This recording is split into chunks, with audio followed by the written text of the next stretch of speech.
بسم اللہ الرحمن الرحیم۔ السلام علیکم۔ رات نیوز کے اسپیشل ویلاگ کے ساتھ آپ کی خدمت میں حاضر۔ بھارت نے پاکستان کے اوپر حملہ کر دیا، 3 مقامات پر میزائل داغے، شہری زخمی ہوئے۔ بھارت کی ہمت نہیں پڑی کہ پاک فوج کے جوانوں سے مقابلہ کرے، پاک فوج کے ساتھ مقابلہ کرے۔ اس نے معصوم شہریوں پر حملہ کیا اور ان شہریوں کو دہشت گرد قرار دیا۔ اس نے بیان دیا کہ انہوں نے دہشت گردوں کے ٹھکانوں پہ حملہ کیا ہے۔ تو پاکستان بھی اس بات کا حق رکھتا ہے کہ وہ مودی کے گھر پہ حملہ کر دے، کیونکہ مودی سے بڑا دہشت گرد کوئی نہیں ہے۔ اور مودی وہ دہشت گرد ہے جس نے گجرات میں 2000 انسانوں کا قتل کیا تھا، مسلمانوں کا قتل کیا تھا۔ اور اس قتل کے بارے میں جو کچھ کہا گیا تھا، جو کچھ لکھا گیا تھا، اتنا سخت تھا کہ BBC نے کہا کہ انہوں نے مسلمانوں کا قتل کیا، دانستہ قتل کیا، پولیس کو منع کیا کہ مسلمانوں کی حفاظت نہ کرے، خونوں کو اکسایا۔ اور امریکہ نے مودی کے دہشت گرد ہونے کا اعلان کیا اور اس کے 10 سال تک امریکہ میں داخلے پر پابندی لگا دی۔ لیکن وقت بدلا اور مودی کو وزیر اعظم بنا دیا گیا۔ اس دہشت گرد کو امریکہ نے قبول کر لیا۔ جو شخص مستند دہشت گرد تھا وہ ہندوستان کی سب سے بڑی گدی پہ بیٹھا ہوا ہے، جو مسلسل مسلمانوں کے خلاف، سکھوں کے خلاف، عیسائیوں کے خلاف مستقل کارروائیاں کر رہا ہے۔ تو اس شخص کو آپ نے اپنی گدی پر بٹھایا ہوا ہے اور دنیا اس کا ساتھ دینے کے لیے تیار بیٹھی ہے، وہ دنیا جو طاقت رکھتی ہے۔ امریکہ نے بظاہر تو کوئی ساتھ نہیں دیا، لیکن اس کی پشت پر سے ہاتھ بھی نہیں ہٹایا، اس کے ساتھ اسٹریٹجک معاہدہ کر لیا، اس کے ساتھ نیوکلیئر تعاون کا معاہدہ کر لیا۔ تو مودی جیسے دہشت گرد کے ساتھ نیوکلیئر تعاون کا معاہدہ دنیا کی تباہی کا معاہدہ ہے۔ مودی کو اس وقت دنیا کا سب سے بڑا دہشت گرد قرار دیا جا سکتا ہے، کیونکہ اس کے ریکارڈ پر موجود ہے ایک شخص جو ہمیشہ سے دہشت گرد تھا اور دہشت گرد رہے گا۔ بھارت مسلسل یہ گن رہا تھا کہ اس کے پاس اتنے ہتھیار ہیں، پاکستان کے پاس اتنے ہتھیار نہیں ہیں، ان کے پاس اتنے ہتھیار ہیں، پاکستان کے پاس اتنے ہتھیار نہیں ہیں، یعنی پاکستان تھوڑے دنوں میں اپنے ہتھیاروں سے فارغ ہو جائے گا۔ دنیا میں جنگ جب لڑی گئی ہے تو ہتھیاروں کے بل پہ نہیں لڑی جاتی، حوصلوں کے بل پہ لڑی جاتی ہے۔ افغانستان کی جنگ اس بات کی مثال ہے۔ افغانستان میں 20 سال امریکہ لڑ کر بھاگا۔ اس سے پہلے سوویت یونین پاش ہو گیا، اس سے پہلے برطانیہ کی طاقت پاش ہو گئی تھی۔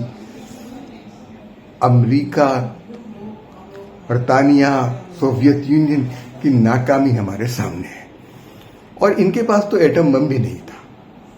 پاکستان کے ساتھ لڑنے والے یہ سوچ رہے ہیں کہ وہ پاکستان کو دیوار سے لگا دیں گے، پاکستان کے شہریوں پر حملہ کر کے بہت طاقتور ہو جائیں گے، اور اپنے ہتھیار گن کر دنیا کو بتا رہے ہیں کہ ہم سے کوئی جیت نہیں سکتا۔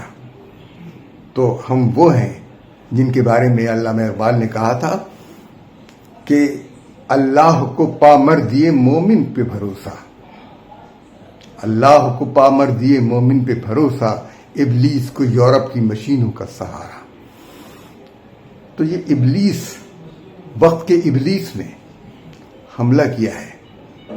پاکستان کے اندر وہ لوگ اب بھی موجود ہیں جو اس بات کا خدشہ ظاہر کرتے ہیں کہ بھارت سے ہم جیت نہیں سکتے، اور وہ یہ خدشہ ظاہر کرتے ہیں کہ پاکستان میں دہشت گردی کے مراکز ہیں۔ وہ اپنے سیاسی مخالفین کو، نظریاتی مخالفین کو دہشت گرد کہتے ہیں، اب بھی کہتے ہیں۔ انہی لوگوں کی وجہ سے، انہی بد قسمتوں کی وجہ سے یہ سب کچھ ہوا۔ ہمیں چاہیے کہ آج بھی ہم ان سے نجات حاصل کریں۔ میں واضح طور پر کہہ چکا ہوں، چاہے وہ پرویز حوض بھائی ہو جو پاکستان کے ایٹمی پروگرام کا مخالف ہے، جو اسلام کے نظام کا مخالف ہے، جو اسلام کا ہی مخالف ہے، اور چاہے وہ وجاہت مسعود ہو جو دو قومی نظریے کا دشمن ہے، جو اسلام کا دشمن ہے، مسلمانوں کا دشمن ہے، جو اخلاقیات کا دشمن ہے، ان کو سر پہ چڑھایا ہوا ہے. اور سب سے بڑا دشمن نجم سیٹھی، جس نے یہ مسلسل یہ کہا کہ پاکستان جو ہے ممبئی حملوں میں ملوث تھا، پاکستان کے لوگ ملوث تھے.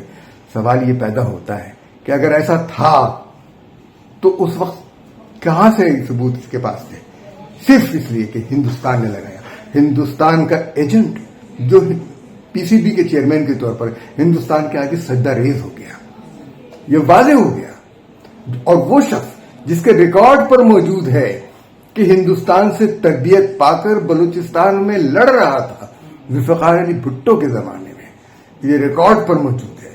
یہ نجم سیٹھی پکڑا گیا تھا اور گرفتار ہوا تھا بلوچستان کی جنگ لڑتے ہوئے، دہشت گرد کے طور پر گرفتار ہوا تھا. تو یہ مستند دہشت گرد ان لوگوں کو دہشت گرد کہہ رہے ہیں جو اپنی آزادی کی جنگ لڑ رہے ہیں. کشمیر بھارت کا حصہ نہیں ہے، پاکستان کا حصہ بھی نہیں ہے. یہ تو طے ہونا ہے کہ کشمیر کس کا حصہ بنے گا، اور کشمیریوں کا حق خود ارادی طے کرے گا. یہ فلسطین ایک متنازع معاملہ ہے، وہاں بھی طے ہونا ہے کہ فلسطین کی ریاست بنے گی یا پورا فلسطین بنے گا. اسرائیل جائز ریاستوں میں سے شمار نہیں کی جاتی. اقوام متحدہ کے ٹیبل کے اوپر یہ دونوں چیزیں موجود ہیں. بھارت جبر کے حوالے سے کشمیر پر قابض ہے. 12-15 لاکھ فوج جب جس علاقے میں ہو، وہاں پر یہ کیسے کہا جا سکتا ہے کہ وہ اس کا اپنا علاقہ ہے؟ یہ کیسے تسلیم کیا جا سکتا ہے؟ فوج کو اگر وہاں سے نکال دیا جائے تو ان کا کنٹرول ختم ہو جائے گا، اس لیے کہ وہاں کے عوام بھارت کے کنٹرول کو پسند ہی نہیں کرتے. ان کے اوپر جبر کی حکومت ہے. پہلگام کے واقعے میں سب نے سوال کیا ہے کہ یہ جو 12 لاکھ فوج تھی یہ کہاں تھی؟ یقیناً یہ فالس فلیگ آپریشن تھا، صرف اس لیے کہ پاکستان کی طاقت کو ختم کیا جا سکے. جو ان سے خوفزدہ ہے، جو کچھ انہوں نے $200 ارب کے ہتھیار خریدنے کا سودا کیا ہے امریکہ کے ساتھ، تو اس سے پہلے پرانے ہتھیاروں کو آزمانا بھی تو ہے.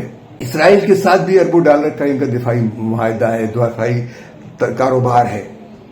دنیا میں کہاں سے یہ ہتھیار نہیں جمع کر رہے ہیں؟ ہر جگہ سے ہتھیار جمع کر رہے ہیں. اور ان کے پڑوس میں نہ نیپال ان کا دوست ہے، نہ بنگلہ دیش ان کا دوست ہے، نہ سری لنکا ان کا دوست ہے، اور نہ تو پاکستان ان کا دوست ہے، نہ چین ان کا دوست ہے. ان کے سارے پڑوسی ان کے دشمن ہیں، اور یہ دوسروں کو کہتے ہیں کہ یہ دہشت گرد ہیں. دنیا کا سب سے بڑا دہشت گرد، سرٹیفائیڈ دہشت گرد مودی ہے، جس کے اوپر گجرات کے قتل کے الزامات اب تک ثابت ہیں. دنیا کو دیکھنا چاہیے کہ وہ دہشت گردوں کا ساتھ دے گی یا معصوم لوگوں کا، یا ان لوگوں کا جو اپنی آزادی کی جنگ لڑ رہے ہیں. سوال یہی پیدا ہوتا ہے کہ کب ہوگا. اور پاکستانیوں کو چاہیے کہ وہ دعا کریں، کامیابی کی دعا کریں، اور اپنی بھرپور کوشش کریں.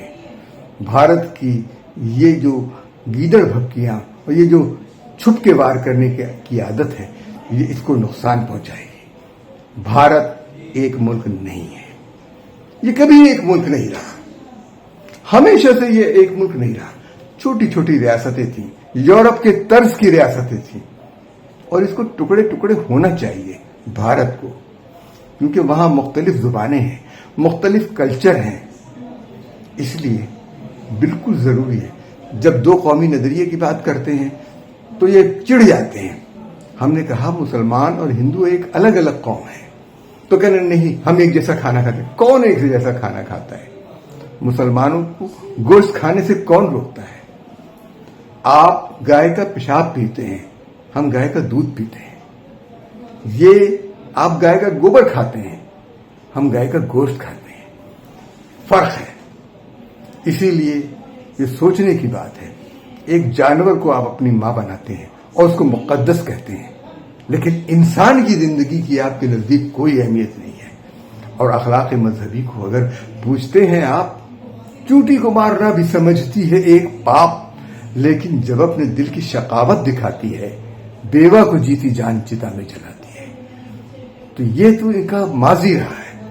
اور عورت کی سب سے زیادہ بے عزتی اسی مذہب میں رہی ہے۔ بیوہ کو گنجا کر دیں گے، آوارہ چھوڑ دیں گے، اس طرح کی تو سب کی وہ داسی بن جائے، بالکل اس کو کھلونا بنا دیں گے۔ تو یہ چیزیں، یہ مذہب، یہ دین نہیں ہے، انسانیت کی تذلیل ہے۔ ہمیں چاہیے کہ اس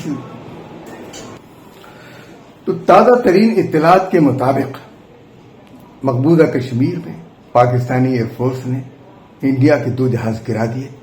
مقبوضہ کشمیر میں داخل ہو کر پاکستانی ایئر فورس مقبوضہ کشمیر میں داخل ہو گئی، اور ان کا جو ایروڈوم تھا، جس طرح اسرائیل کے ایروڈوم کا بھانڈا پھوٹ گیا تھا، اسی طرح انڈیا کے بھی ایروڈوم کا بھانڈا پھوٹ گیا ہے۔